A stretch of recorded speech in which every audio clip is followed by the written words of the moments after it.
I would like to concentrate on Parkinson's disease.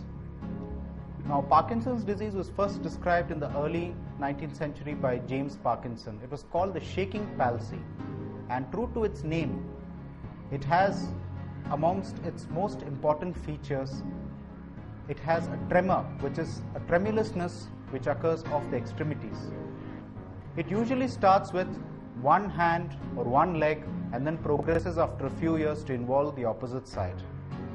Very commonly, this is associated with the slowness of all activities and also a feeling of stiffness, what we call in medical parlance as rigidity, involving the affected limbs.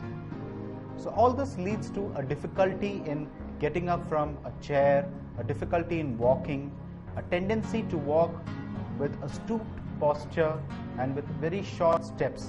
And this motor disturbance or this difficulty which the patient experiences gradually progresses over the years, and if untreated, at the end of a few years the patient would become very rigid and unable to walk and would be confined to a chair or the bed. However, now we have in our armamentarium a large number of medications which can be used against Parkinson's. So initially we prefer to use dopamine agonists, a group of drugs called dopamine agonists, and later we tend to use a group of drugs known as levodopa, carbidopa combination.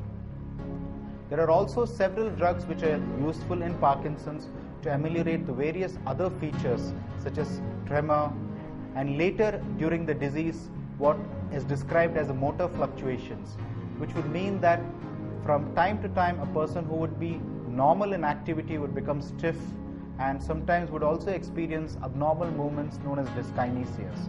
I will not dwell on the treatment in detail, but nowadays we also have surgical treatments which are available for Parkinson's disease, advanced Parkinson's disease, such as deep brain stimulation.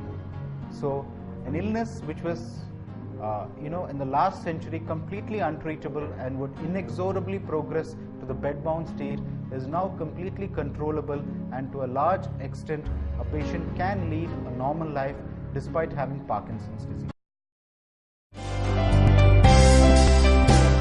Sagar Hospitals.